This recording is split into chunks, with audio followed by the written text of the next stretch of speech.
Well, I just arrived here around 4 or 5 days ago here, and I've been asked just to come up with something inspirational about Tiki, about what I did in the last 10, 15 years. And I made some very simple slides. So you were worrying about how can I win this contest, how should I do, what's the different type of techniques. I'm going to show you just one. It's just focusing on the content and just focus on that. That's going to be very simple. And I started to think about, I'm in a business school here, right? So I started in 2004, and I'm just going to tell you a little bit about that, and then the rest after my career. Okay. All right. So I'm just going to tell when it started. It was like in 1999. I was born in France, and my parents brought my sister and I back in Vietnam. I passed by this beautiful tower. I think it's Metropolitan Tower, and I just saw the big HSBC sign. And when I look at the HSBC sign, I was like really amazed, because I wanted to come back to Vietnam eventually, because my dad was an expat. He was working in lots of countries. And then I said, one day I'll come back to Vietnam, and maybe I'll work for HSBC, and I'll be in Ho Chi Minh City. Okay? The problem is, I went to business school. I focused on finance, because HSBC is a bank. And I say, okay, that's my first year. I'm going to apply for an internship. About internship, we're going to talk about this for Tiki. And I sent my application and my resume. I have 0 experience. And I just sent the letter to HSBC Paris.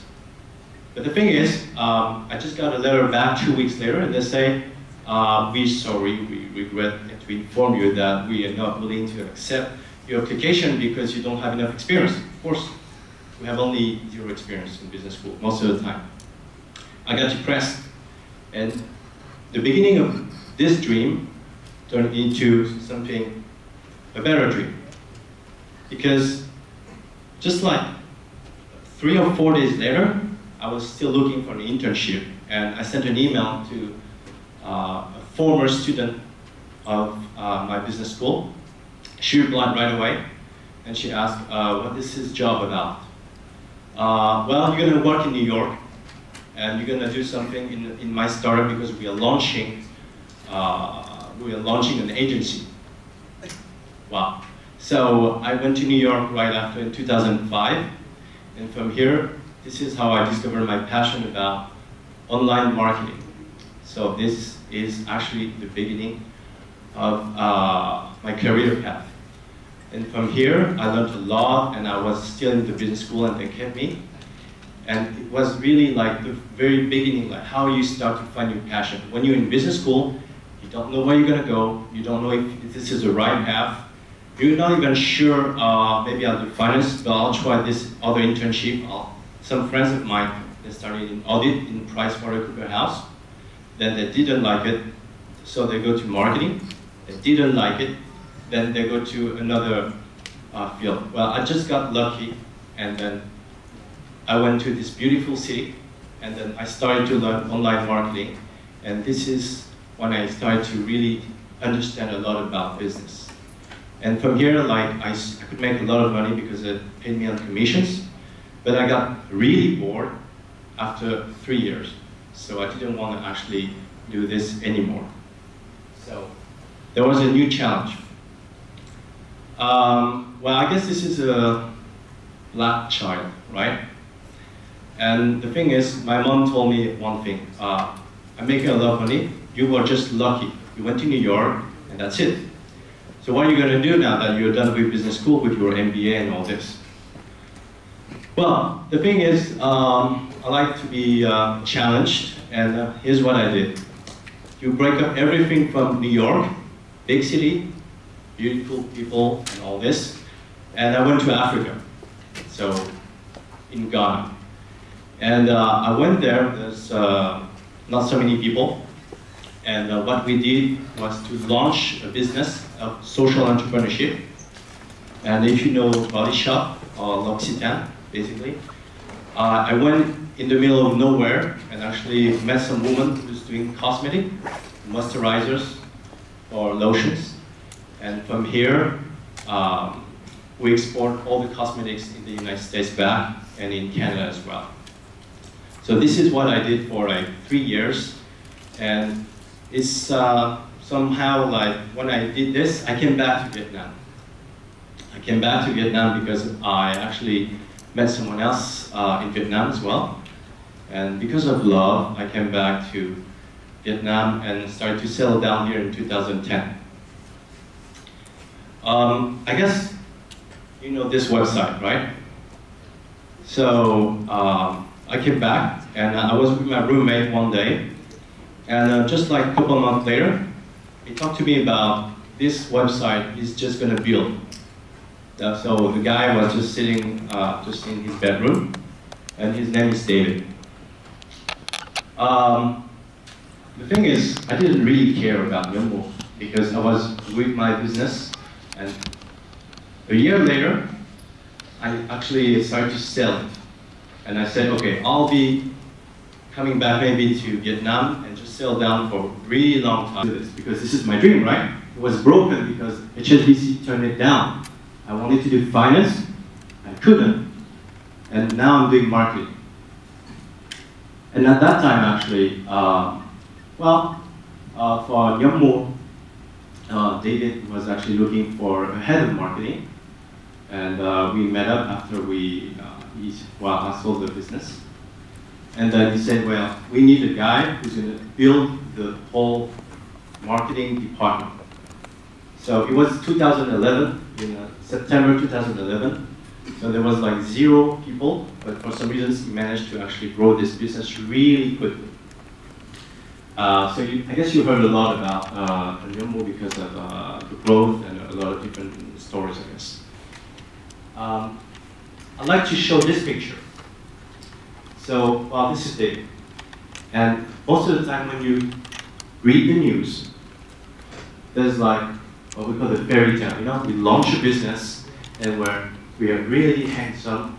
We have a tie, we have a shirt, but we carry this beautiful laptop. But actually, this is not really the truth. The truth is, most of the time, this guy here has a lot of headaches, and we have a lot of challenges, lots of difficulties, because, well, we raised $60 million. That's great.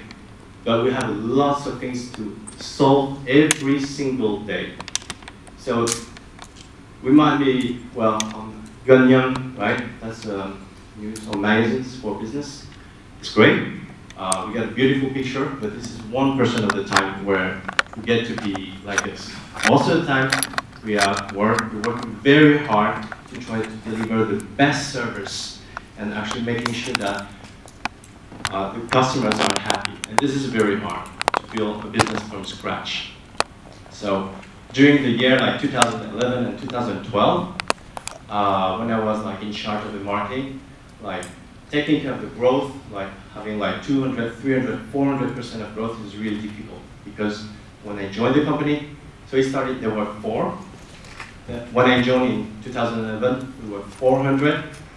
And when I left the company, it was 1,000 people. So you start to not know anyone else in the company because it's too big, right? But during 2012, in September, or actually August, I got Google, who actually approached me at that time. And they were asking me, do you want to actually get a job in Google in Europe, in the French market? Would you get a job at Google? I don't know, just yes? Well, maybe not. Because most of the people said yes. Well, actually, 95% of the people say yes. My parents says, of course, get a job in Google. My brother says, get a job in Google. Everyone says it's much better than the current job you have. And Google is a very big company. It's safe. You get to learn a lot of things. Furthermore, you eat for free. You get the gym. You get the pool. You get all the perks. So yeah, you have to take the job in Google. And to be honest with you, I took it. Because I wanted to give a shot, listen to the people around. But you gotta listen to your inner voice. Like maybe later in your career when you're gonna work, you're gonna have to think maybe about, okay, I'm gonna take this job because it makes a lot of money. I'm happy because it makes a lot of money. But actually I'm thinking about something in the future because I'm making this money in order to actually get something else. Maybe because I want to start something for myself, my own business. Maybe because this job sucks, but it makes a lot of money. So I should do this job. So let's take Google. I took it. And the thing is, when I actually stayed around a little bit less than a year, I received a text, and I'll show you the text after that. And then I read like the Steve Jobs book. Well, and there's like one thing I want to emphasize on, is like you have to connect the dots backward only. That you can't make the plan of your life saying, so this is my bachelor in commerce, and when I'm graduating, I'm going to this company, and then I'll do this for the next 2 years, and then maybe I'll come back for a master's degree because I'm getting more qualifications and I'll get a little bit more money. It doesn't really matter. Like, what really matters, and this is what I believe, is what you really want to do in your life. What are your dreams? Try to make it happen. You might fail, but you will try. And if you try and you succeed, then you'll feel really great. Let's say you succeed because you succeed in achieving one of your dreams. Something else will happen later. And then something else will say, okay, I did this, now I want to do this. Well, go for it. So you can't really make a 10 years life plan from now. You're like 20, and when you're going to be 30, the things that you were thinking about like 10 years ago will be totally different. And this is what I think. So, actually, August 2013, this guy, is my iPhone, just sent me a text. Okay. Because for some reasons, Jung is a friend of mine as well, and he introduced me to Sun like 2 or 3 years ago. And he says, oh, we're looking for like a head of marketing, something like this. So it's a real text, right? And the way we. And this is like how CEOs are looking for like directors nowadays. It's like we're just going around France. And this is another thing I want to emphasize. Build your network, because this is purely networking. I couldn't get this job because I sent my resume and then actually, oh, I'll be a head of marketing of Tiki. It's just because like all the things I've done before, because I embraced my dreams by going to Africa by myself, by getting all this experience. By taking the Nyammu job where it was really hard and actually build this company. And by actually, even though that was easy, going to Google, it makes people recognizing that you have a really big value. You can't just get out of RMIT and say, I got a bachelor for RMIT, and that's it. There are going to be like hundreds of you just getting out of school by the next semester. And so what? So you're just going to be the same people from RMIT. So differentiating yourself is by actually embracing your dreams, because your dreams are purely unique. It's yours. You're not going to have the same dreams like maybe other people. So obviously, here's one answer. I might help. And here I am today as the head of marketing. And I'm just going to end up the talk with Tiki.vn and talking about the dream I have today for the year 2014 and maybe for the next actual 10 years. 2 months ago, so I received this text, and Sun told me, well, I raised $2 million for the Japanese investment firm. And now that I raised that, we're good for the next 3 years to build, let's say, for $10, $20 million company. But what I want to do is like to make Tiki the $100 to $1 billion company. And I want to build this. How are we going to do this? Do you think you can make it happen? I spend a lot of time in Google where people say, I'm going to be in Google. I'm going to stay for 2 years, so I have enough experience. And that's it, and I'm just going to move to the next company. Or I get promoted. Okay, I get promoted.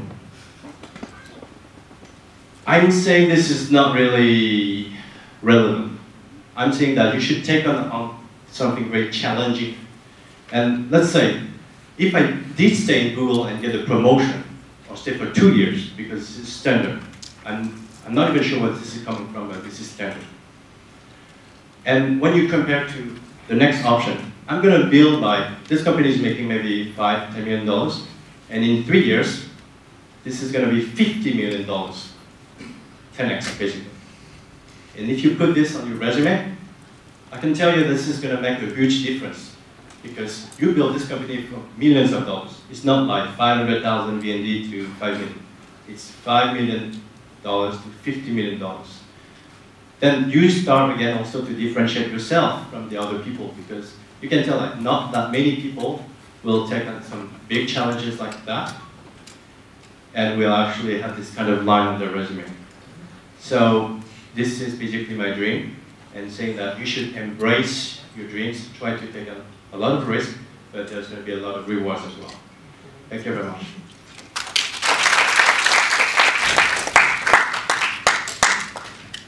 Okay, so please one more clap hand for Plum.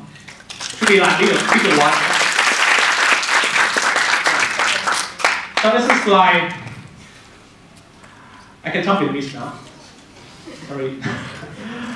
Tức là rất là nhiều bạn khi mà nhìn vào brand Tiki, anh ngồi asking around hỏi á, thì anh thấy có một sự thất vọng nhẹ.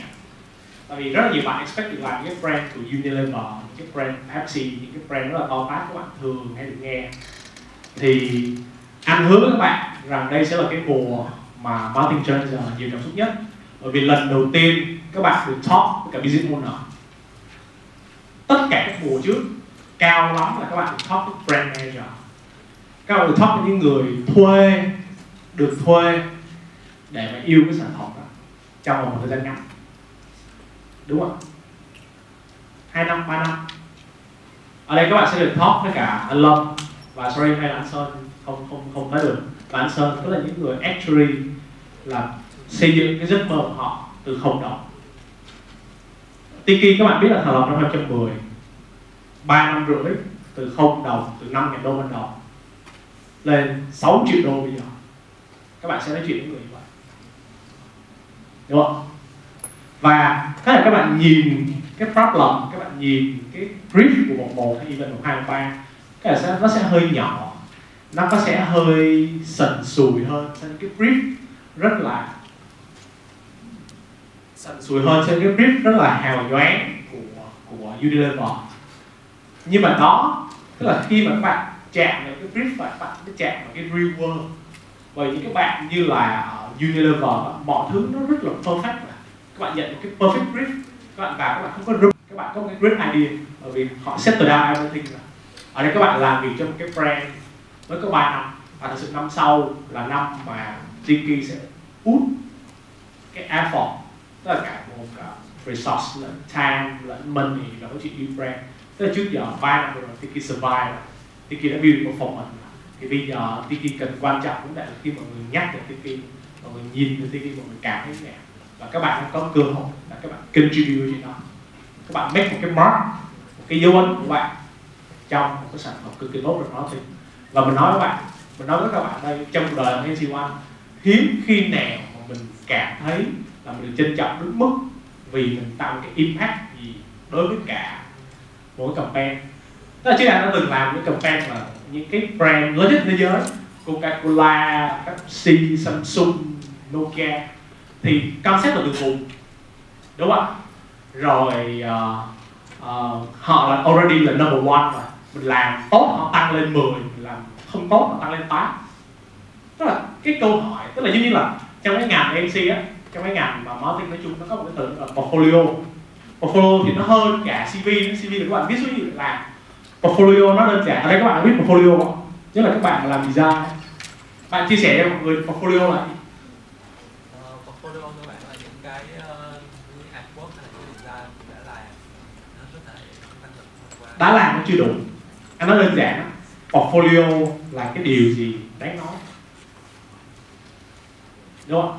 Có rất nhiều bạn đi làm 6 năm, 10 năm, 3 năm, 2 năm không có gì đáng nói, thì anh không dám nói là marketing strategy kỳ này hay Tiki sẽ làm cái điều gì remarkable, cái điều gì outstanding, cái điều gì shiny với các bạn.